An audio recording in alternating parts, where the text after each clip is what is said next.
This is not just a festival unfolding in Kerala. On the banks of Bharathapuzha river, history is being rewritten and a new religious claim is taking shape.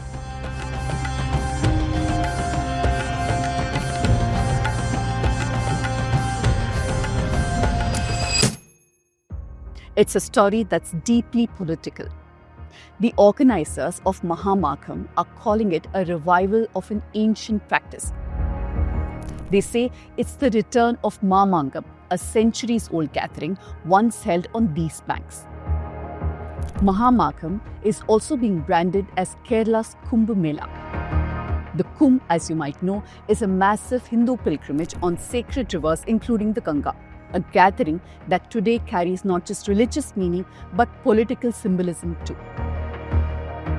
But here's where historians say the distortion begins. The initial versions of Mamankam were not at all like the Kumbh. From the 12th century onwards, it was a political, religious and ritualistic assembly where kingship was contested, power was displayed, and many communities, including Muslims, were part of its structure. Mamankam then was not centered on holy dips or monastic hierarchies. Today, that past is being retold in a different language. Monks chant Vedic hymns, lamps blaze over the river in evening aarti. Thousands gather for ritualistic bathing. And this is only the curtain raiser. A much larger Kumbh-style event is planned for 2028. Listen to how some of the participants describe this. നല്ല കാര്യമാണ് കാരണം ഹിന്ദുക്കളെ ഉണർത്താൻ നല്ലൊരു അവസരം എന്തോ നമുക്കൊരു ശരീരത്തിനും മനസ്സിനൊക്കെ ഒരു നല്ലൊരു സന്തോഷം വന്ന്. So what happens when a pluralistic gathering from Kerala's past is reintroduced as just a Hindu religious congregation? And that too in a district that has 70% Muslim population. ഇവിടെ Hindu Muslims ക്രിസ്ത്യാനിയൊന്നുമില്ല.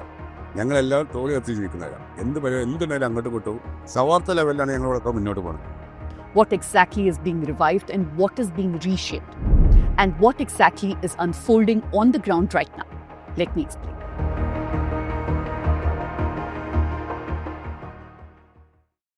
This is not just a festival story. It's about history, identity, and the reshaping of public space and memories. This is also documentation of how a powerful narrative is being built at its first stage. Our reporters Harita Manav and Megha Mukundan went on the ground to understand the scale of this event, observe what is unfolding, and speak to the people involved. Stories like these take time, effort, and resources. We are committed to doing that work to bring you the full picture. But in turn, we need your support to continue doing this. So scan the QR code on your screen and contribute any amount of your choice. Or you can also click the link in the description below.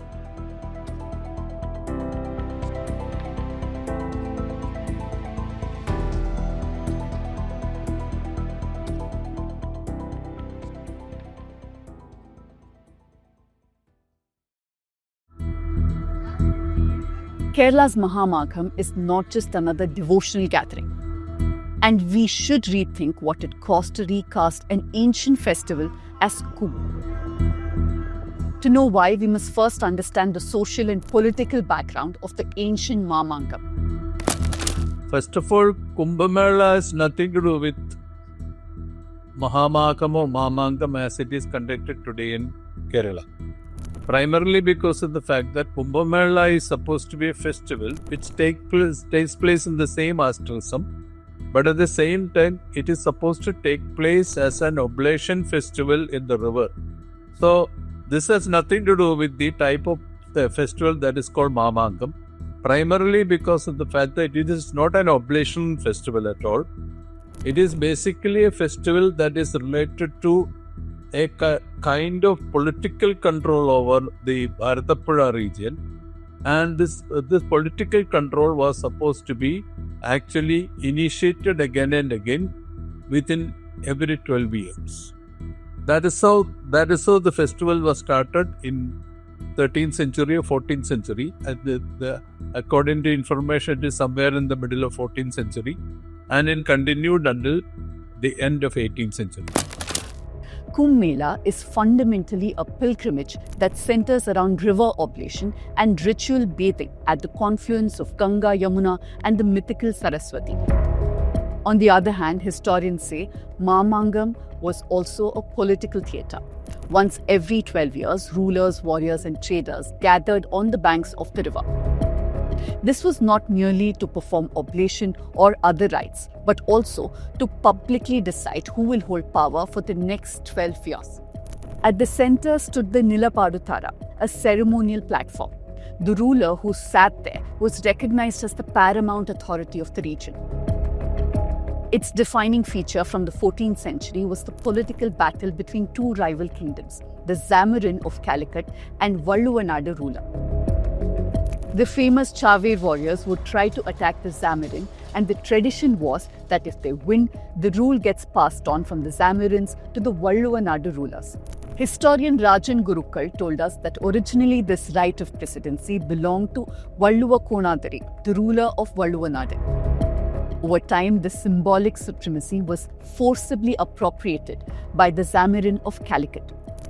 The famous Konadari-Zamarin conflict is inseparable from the Mamankam because the festival became the symbolic battleground for lost authority. Gurukkal says Mamankam crystallized a unique form of political struggle where ritual, violence, memory, and legitimacy was fused into a single recurring spectacle of power. The Kumbh Mela, he pointed out, follows a 12-year cycle because it is anchored to the orbital period of Jupiter, which takes roughly 11.9 years to complete one revolution around the Sun. And most importantly, the Kumbh Mela's 12-year periodicity is not a simple once in 12 years event. It is not in a single location either. Instead, the Jupiter cycle is distributed across 4 sites: Prayagraj, Haridwar, Ujjain, and Nashik, each activated by a different Jupiter-Sun configuration. Mamankam was not held as a Hindu unifying festival. Muslims were not peripheral observers. Historical records show that Muslim merchants held ceremonial status even within the festival structure. Muslim warriors served in the forces of rival kingdoms. Martial institutions linked to Muslim communities formed part of the Mamankam world. Kozhikode Koya, who is a Muslim merchant as well as merchant prince, and this person, Eralpad, who is in charge of the trade in Ponnani, they used to be with him throughout the period in which this particular thing is taking place. Which means that it was not connected with anything to do with Hindu or Muslim. In this sense, and also you mentioned Chengamballi Kalari, and the Kalari was actually consisted of trained Muslim soldiers, and these Muslim soldiers were part of the Zamorin forces. But the organizers of the new Mahamagham invoke a mythical past. They say Tavanur, a place near the river, is the land where Lord Brahma performed a ritual at the request of Lord Parashurama. They claim Mahamagham happened even before the time of Zamarins, but it also became about power and war after the Zamarins, which is why it is called Mamankam.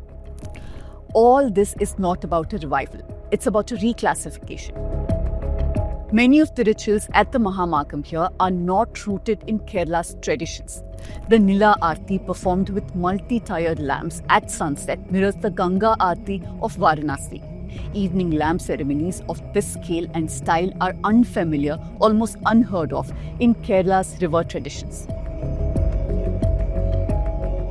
Even Nila Aarati or whatever it means, it is not conducted in a Hindu festival in Kerala, which means that the entire proceedings now is actually an artificial kind of, imposition of some ritual that is taking place in the north that is being actually transported to the south, and it is being imposed over here. And it had nothing to do with the earlier Mamankam. The river Aarti every evening has become a central vision of the Mahamagham. The Aarti takes place under the guidance of monks from the Juna Akhada, a monastic order established by Adi Shankaracharya, now headquartered in Uttar Pradesh. This is one of the most powerful monastic institutions of North India, central to the organization of Kumbh Mela. The Akhada tradition includes Naga sadhus, historically linked to the defense of Sanatan Dharma. Now, you may wonder why the Juna Akhada is at the forefront of a festival in Kerala. That's because in 2025, Swami Anandavanam Bharati was declared as a Mahamandaleshwar, or the head of the Juna Akhada. The Swami is a native of Thrissur district in Kerala. He was formerly known as P. Salil, and he was a member of SFI, the student wing of the CPIM. He faced several cases, and in 2001 he received a police instruction to leave the location. Apparently, he started a journey that ended in Prayagraj Kumbh. It is a gathering of dharma, reviving an ancient tradition. Main importance is the two important. One is the one is the revival of culture, like plants. All people are gain energy from roots. But unfortunately, or the invention of another country people, the root are cut. So we reinstate that roots and strengthens that root to grow more stronger. That is the inner importance of that event. Hindu monks performing rituals and chanting the Vedas.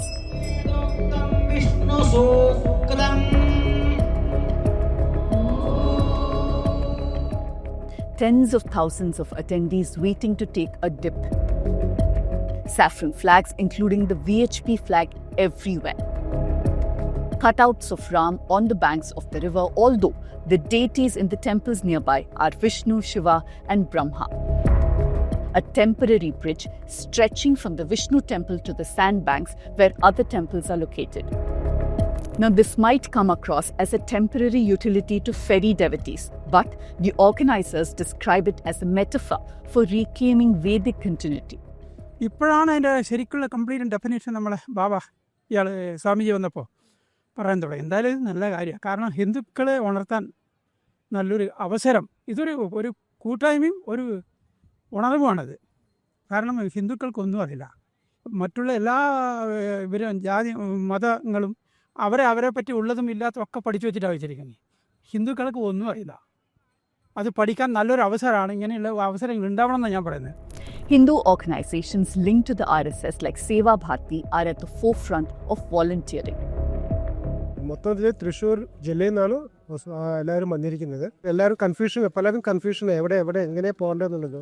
അപ്പോൾ അവർക്കുള്ള root പറഞ്ഞു കൊടുക്കുക, ഏത് ഭാഗത്തു കൂടെ പോകേണ്ടത് പറഞ്ഞു കൊടുക്കുക, ഏത് അമ്പലങ്ങൾ എങ്ങനെയൊക്കെയാണെന്നുള്ള കാര്യങ്ങൾ പറഞ്ഞു കൊടുക്കുക, ചടങ്ങുകൾ എന്തൊക്കെയാണെന്ന് പറഞ്ഞു കൊടുക്കുക. അത്യാവശ്യമാണെന്നുണ്ടെങ്കിൽ ഞങ്ങളെല്ലാവരുടെയും പോകാറുണ്ട്. അതായത് എവിടേക്കാണെന്നുള്ളത് നമ്മുടെ ഗൾഡിൻ്റെ ആൾക്കാർ ഞങ്ങളോട് വിവരം അറിയിക്കും. അതനുസരിച്ച് എത്ര പേര് വേണമെന്നുള്ള അവർ തീരുമാനിച്ച് അതനുസരിച്ച് നമ്മൾ പോയത്.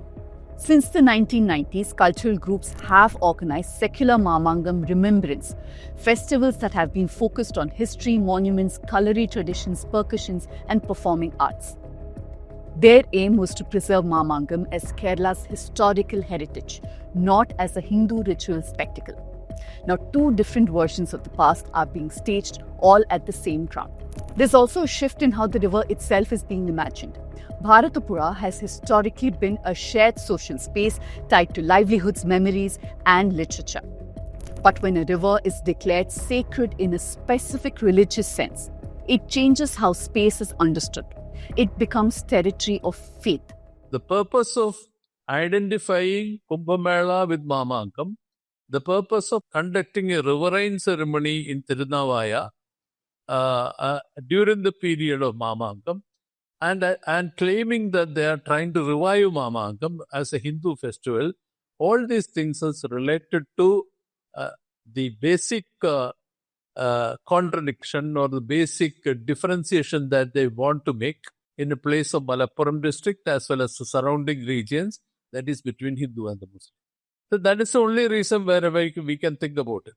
So by propitiating or converting Bharathapuzha as a holy river, which means that the entire population around, Hindu population around Bharathapuzha can be mobilized on the same platform, which means that the Muslims of the same region can be alienated. കാര്യം ജനങ്ങൾ ഇപ്പോഴെല്ലാം ഭക്തിയിലേക്ക് നീങ്ങുകയാണ്. കാര്യം ഭക്തി ഉണ്ടെങ്കിൽ നമ്മളെ മുന്നോട്ടുള്ള ജീവിതങ്ങളും കൊണ്ടുപോകാൻ പറ്റത്തുള്ളൂ എന്ന് പറയുന്നത് മൊത്തം ഒരു പബ്ലിസിറ്റി പോലെയാണ്. ഇപ്പോൾ ലോകം മൊത്തം ആൾക്കാർ ഇത് വീക്ഷിച്ചുകൊണ്ടിരിക്കുക. കേരളത്തിൽ എങ്ങനെയാണ് കുംഭമേള നടക്കുന്നത്. മറ്റൊന്ന് പറയുന്നത് ഔട്ടർ സ്റ്റേറ്റിലല്ലേ നടക്കുന്നത്. അന്നേരം നമുക്കൊന്നും കാണാൻ പറ്റത്തില്ലല്ലോ. നമ്മളെന്ന് പറയുന്ന വീഡിയോയിൽ അങ്ങനെ കാണുന്നല്ലേ ഉള്ളൂ. ഇപ്പോൾ ഇത് ലൈവായിട്ട് കാണാമല്ലോ. ഉത്തരേന്ത്യയിൽ ഈ ഇതൊക്കെ ശ്രദ്ധിക്കാറുണ്ട്, കുംഭമേളൊക്കെ ശ്രദ്ധിക്കാറുണ്ട്. പോകണമെന്നൊക്കെ ആഗ്രഹിക്കുന്നു കൂട്ടത്തിലൊക്കെ ആയിരുന്നു. പക്ഷെ നമുക്ക് ഭാഷ അറിഞ്ഞിടാത്തതുകൊണ്ട് നമുക്ക് പറ്റത്തില്ലല്ലോ. ഞങ്ങളുടെ ജീവിതത്തിൽ ആദ്യമായിട്ടുള്ളതാണിത്. നല്ല തൃപ്തിയുണ്ട് ഇതിനോട് സഹകരിക്കും. എന്തോ നമുക്കൊരു ശരീരത്തിനും മനസ്സിനൊക്കെ ഒരു നല്ലൊരു സന്തോഷം വന്ന് എന്നും ഇങ്ങനെയൊക്കെ ഉണ്ടാവട്ടെ എന്നൊക്കെ പ്രാർത്ഥിക്കുന്നു. എല്ലാവർക്കും നല്ലൊരു ഇത് തോന്നുന്നുണ്ട്. Interestingly, this is not the first time such a revival model has appeared. A similar attempt to revive a Kumbh-style gathering was reported in West Bengal in 2023, where the location of the event also intersected with a site that carried layered religious history. Now, apart from all these, there are serious environmental concerns to this as well. Bharathapuzha is not a perennial river. It is a fragile seasonal river already struggling to survive. Studies have pointed to reduced flow, damaged tributaries, sand mining, and pollution. In several stretches, the riverbed remains exposed for long periods.